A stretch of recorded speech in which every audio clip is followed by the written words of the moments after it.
I watched my brother raise a crystal champagne flute to the vaulted ceiling of his brand new custom-built home. He was soaking in the applause of 50 people who truly believed he was the savior of our family. That is, right up until the moment I connected my phone to his fancy Bluetooth sound system. But to understand how we got here, we gotta go back a year. If you asked me a year ago what my biggest fear was, I'd have told you it was losing the family farm. I grew up on a sprawling pecan orchard down in Georgia. It had been in our family for 3 generations. It wasn't just a piece of land to us, it was our entire identity. Every memory I had was tied to that dirt. But a legacy is only as strong as the people managing it. And my parents, despite loving the history of the place, were absolutely terrible with money. They were stubborn. They refused to modernize or adapt to new tech. They just kept relying on taking out new loans to cover the old ones. And then there was my brother, Elias. Elias was the golden child. 3 years older than me, effortlessly charismatic, and completely allergic to hard work. While I spent my teenage years doing inventory in the blistering heat, Elias was off at out-of-state colleges. He changed his major 4 times and racked up credit card debt that my parents quietly paid off. Whenever I brought up how unfair it was, my mom would give me this familiar, pitying look. She'd say Elias just had a different path, that he was an entrepreneur. She claimed his mind just worked differently. Yeah, it worked differently, all right. It worked entirely around how to extract the maximum amount of cash from our parents with 0 effort. I went the exact opposite route from my brother. I got my finance degree, moved to the city, and started grinding as a forensic accountant. I lived way below my means just to build my own future. I drove a beat-up sedan and rented the tiniest apartment you've ever seen. By the time I hit 29, I had aggressively saved up 200 grand. That money was my freedom fund, built on a decade of skipped vacations and packed lunches. Then, out of nowhere, the crisis hit. I got a call on a Tuesday night from my dad, and his voice was completely trembling. He'd just suffered a mild heart attack from the sheer stress of it all. The farm was in absolute ruins. 2 years of terrible weather and a catastrophic high-interest loan had pushed them right to the edge. The bank was threatening to auction off the land in 60 days. I could hear my mom sobbing in the background of the call. The place where my grandfather was buried was about to be sold off to some corporate developer. I dropped everything and drove straight out to the farm that night. When I walked in, my parents looked like they had aged 10 years in a single month. They were sitting at the kitchen table, completely surrounded by final notices stamped in bright red ink. They told me they had exhausted every single option. Their credit was totally destroyed, and they needed an immediate cash injection to stop the bank. I looked around the room at the mess and asked the obvious question: where the hell was Elias? My mom couldn't even look me in the eye. She wiped away her tears and whispered that Elias was dealing with his own stress, so they didn't want to burden him. He was supposedly busy launching some vague startup. The sheer absurdity of it almost made me laugh out loud. But then I looked over at my dad. Seeing him sitting there so pale and completely broken, it just stopped me dead in my tracks.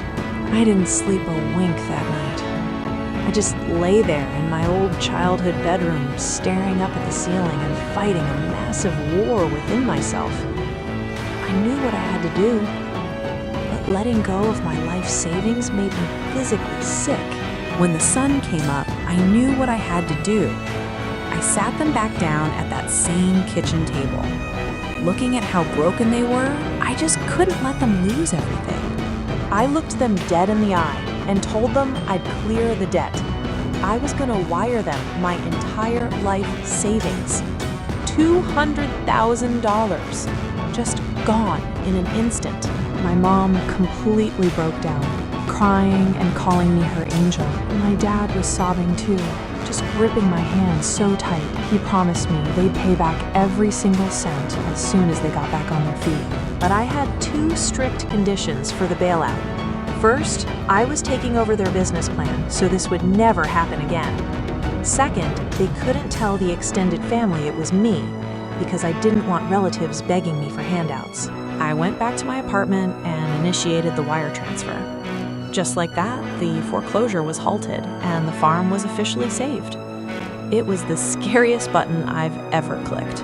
Staring at that zero balance in my savings account was absolutely terrifying.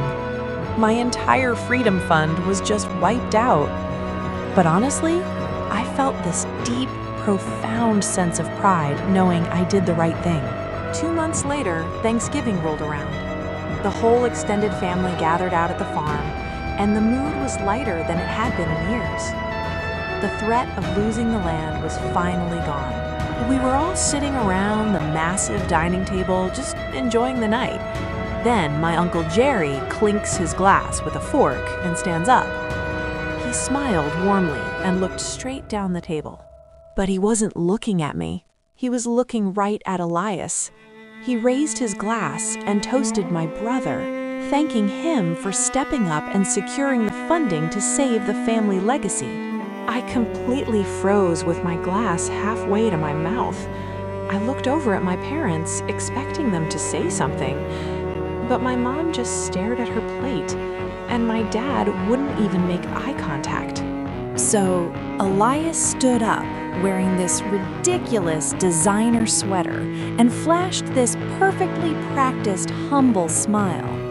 He raised his hand like some kind of benevolent king calming his subjects. He actually had the nerve to say he was just glad his investments paid off so he could help Mom and Dad. The whole room just erupted into applause.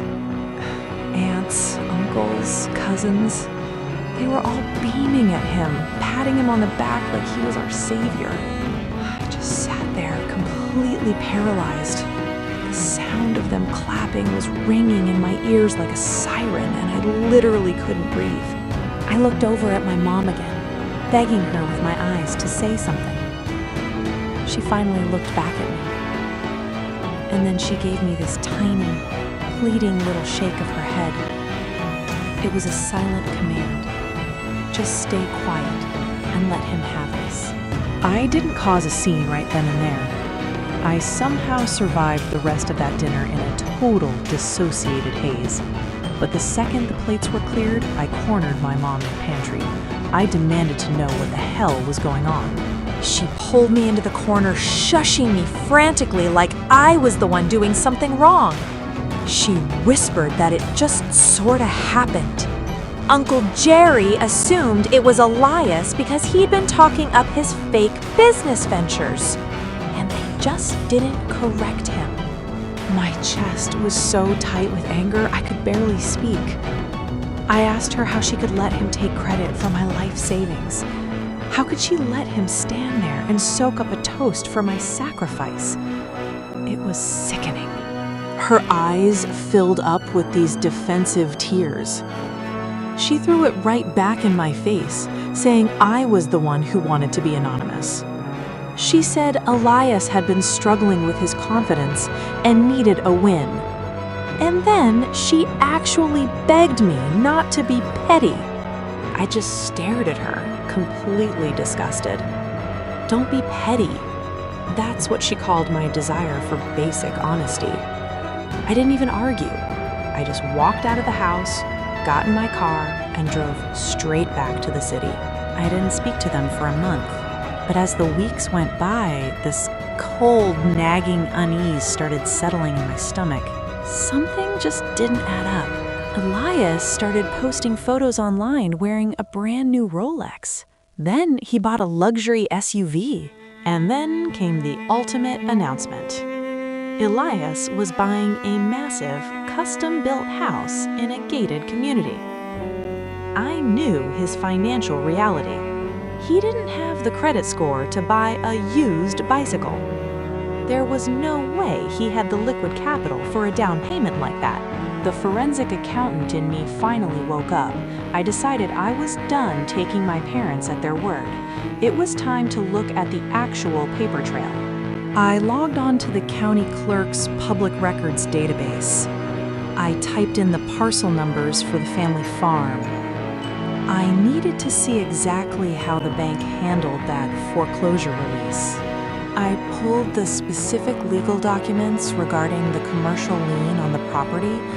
My eyes scanned the dense legal jargon, looking for the final settlement figures. The silence in my apartment was deafening as the files downloaded. When the PDF finally loaded on my screen, my heart completely stopped. The lien had been released, and the debt was settled. But the amount paid to clear it wasn't $200,000. It was exactly $80,000. I sat frozen in the glow of my monitors, my hands turning to ice. $80,000 meant there was $120,000 of my money left over. My dad had looked me in the eye and wept, claiming the bank needed every single cent. A horrifying suspicion began to take root in my mind. It was so twisted I actually tried to reject it at first, but the evidence was staring me right in the face. Elias's new SUV, his expensive watch, and his sudden ability to buy $1 million home. I needed undeniable proof before I blew my entire family apart. The answer came to me through sheer mundane luck. Because my parents are terrible with technology, I was still the primary account holder on our shared family cell phone plan. I paid the bill and had admin access to the portal. I remembered my mom complaining about her voicemail a few months back. To fix it, I enabled a cloud backup feature to save her messages to the server. I quickly logged into the portal and navigated to my mother's line. I opened the cloud backup folder. There were dozens of audio files, mostly just mundane messages. I started scrolling back through the dates, hunting for the exact week I transferred the money. I found a recording from a Tuesday afternoon, exactly 3 days after my wire transfer cleared. It was an outgoing voicemail that had been accidentally recorded. My thumb hovered over the screen for a second, my heart pounding, before I finally clicked play.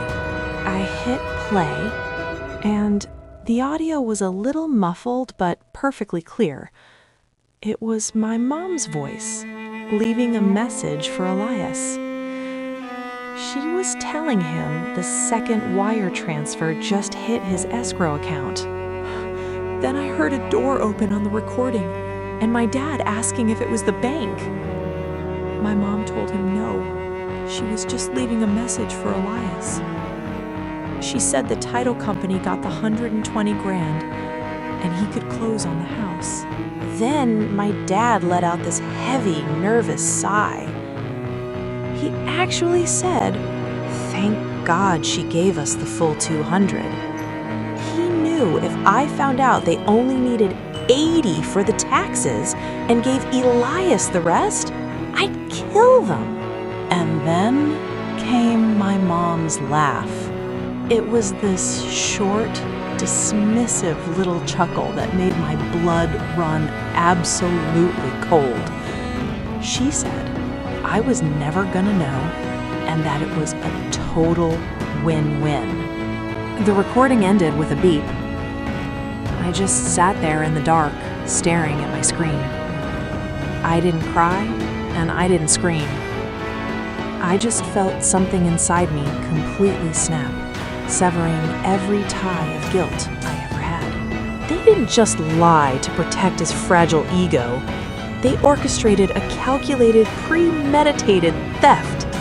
They looked at my life savings, the future I bled for, and decided Elias's comfort was just more important. I didn't call them out right then. Doing it over the phone would just give them time to spin lies and play the victim. They wanted Elias to be the center of attention so badly. So, I decided to give them exactly what they wanted. Elias's big housewarming party was 2 weeks away. It was supposed to be the family's social event of the year. For 2 weeks, I quietly prepared. I downloaded the audio file and ran it through some forensic enhancement software I use at work. I boosted the volume, isolated their voices, and stripped out all the background hiss. The conversation was crystal clear now. Every single damning word was perfectly preserved. I saved the final file straight to my phone. When the night of the party finally came, I dressed meticulously. I put on my sharpest tailored suit and bought a $200 bottle of champagne. I was completely ready to burn it all down. I drove up to the gated community and gave my name to security. Pulling up to this massive estate was surreal. Manicured lawns, huge arched windows, and I knew I owned every single brick of it. I walked inside and the place was completely packed. They even had a string quartet playing. Caterers were handing out expensive hors d'oeuvres. The whole vibe was pretentious, dripping with unearned wealth. My parents were holding court in the massive chef's kitchen. They were beaming with pride, giving tours to our relatives. I heard my mom bragging about his amazing mind for business. They were totally oblivious. Elias spotted me and strutted right over. He had a glass of scotch and this incredibly smug look on his face. He looked me up and down with that patronizing smirk. He really thought he was untouchable. He stopped right in front of me, making sure everyone could hear. He said it must be tough seeing him hit these big milestones while I was still renting my little apartment. He even offered financial advice. I didn't even flinch. I just smiled right back at him with this wide, terrifyingly calm smile. I told him I appreciated the offer and that I was exactly where I needed to be tonight. So I excused myself and started wandering through the house. I wasn't there to mingle. In massive new builds like this, there's always a central smart home command center. I slipped away toward the master suite. I found it right where I thought it would be. A sleek tablet mounted to the wall. It controlled the lights, the climate, and the integrated surround sound speakers piping music through every room. I tapped the screen. Just as I suspected, the audio system was on an unsecured Bluetooth network. I pulled out my phone and paired my device to the house. The connection chimed silently. I had total control over the speakers. I walked back into the living room just as the party was peaking. Elias was standing on the landing of the grand staircase. He tapped his glass, and the room quieted down. Everyone was waiting for his speech. He stood on that grand staircase, soaking up the spotlight. He actually had the nerve to talk about hard work and family sacrifice. He played the humble hero who stepped up when they needed him most. Then he raised his glass for a toast. He literally toasted to honesty, family, and the future. The whole room murmured in agreement, raising their glasses to the golden child. I stood at the back of the room and looked down at my phone. I had the enhanced audio file queued up and ready to go. I didn't hesitate for a single second before I hit play. The string quartet music instantly cut out. For a split second, the entire house was dead silent. Then, my mother's voice blasted through 20 surround sound speakers at maximum volume. She was cheerfully telling Elias about the wire transfer for his escrow account. The whole crowd just froze in place. Elias lowered his glass, looking completely confused. My mom stiffened up, her eyes darting toward the ceiling as her own voice echoed around her. Then my dad's recorded voice boomed through the room, asking if she was on the phone with the bank. My mom's voice replied that the title company got the $120,000. She said Elias could close on the house on Friday. all the color drained right out of Elias's face. He finally realized exactly what was happening. He lunged down the stairs in an absolute panic, frantically digging for his phone to try and stop the audio. My dad just stood there, completely paralyzed, as his own voice confessed to the whole room. The speakers blasted his admission that they only needed $80,000 for the farm taxes. A huge gasp rippled through the crowd of relatives. Then came the grand finale. My mom's cruel, dismissive laugh echoed over those pristine marble floors. Her recorded voice gloated about how I was never going to find out and how it was a perfect win-win.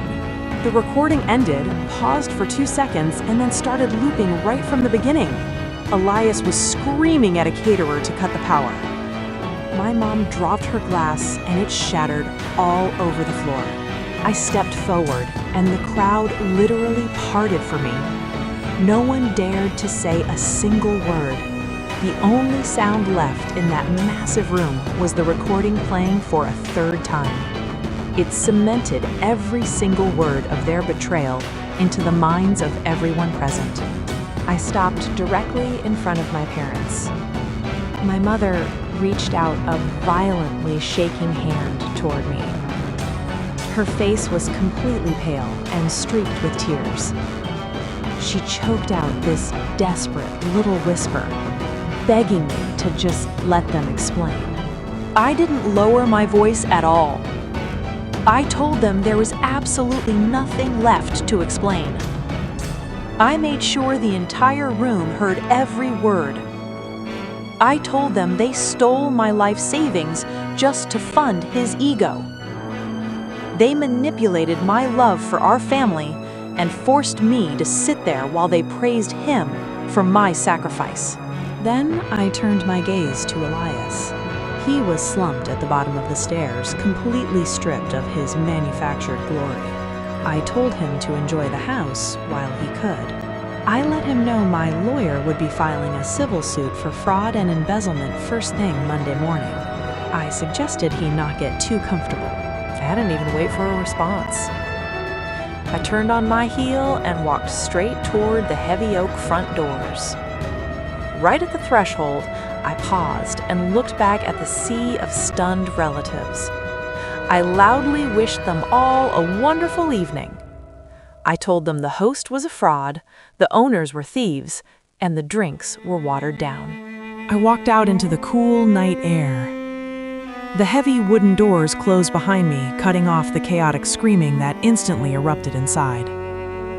I got into my 10-year-old sedan and drove straight out of that gated community.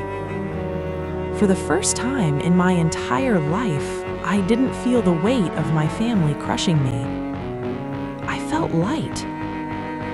I felt dangerous. I felt completely free. The fallout was absolutely catastrophic for them. The extended family completely turned on my parents. Uncle Jerry was so disgusted by the deception that he demanded my dad step down from the family trust, and Elias was completely ostracized. The golden child was finally exposed for exactly what he was, a parasite. My parents tried everything to stop the lawsuit. They called, they texted, they even showed up at my apartment crying and begging for forgiveness. They claimed they always intended to pay me back eventually. I never answered a single call. I never opened the door. I just let my attorney do all the talking. Faced with the undeniable audio evidence, their legal defense completely crumbled. To avoid criminal charges, they were forced into a brutal settlement. Elias had to put the house on the market immediately. He lost everything just to pay me back the stolen money plus damages. He actually had to move back into his childhood bedroom at the farm. Now he's just a bitter, permanent fixture in their house. I got my money back. I bought my commercial property and I opened my consulting firm. It's thriving now. Sometimes people ask if I regret blowing up my family over money. I always tell them the exact same thing. It was never about the money. It was about the audacity. I didn't just expose a lie that night. I took my life back, and I haven't looked back since. The legal fight didn't last long at all. Once my lawyer played that voicemail and showed the bank transfers, their whole defense just collapsed. They had to settle to avoid criminal charges. Elias had to put that massive house on the market immediately. The market had dipped, so after paying back my stolen money and all the legal fees, he walked away with absolutely nothing. He had no choice but to pack up and move right back into his childhood bedroom.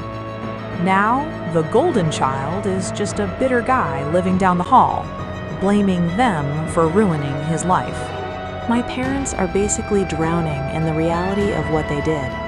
Sure, the farm is technically safe, but their reputation is completely destroyed. They're trapped in that house with the monster they created. Once the money was back in my account, I didn't waste a single second. I bought that commercial property I'd been dreaming about. Signing those papers felt like I could finally breathe again. I opened my own financial consulting firm and poured everything I had into it.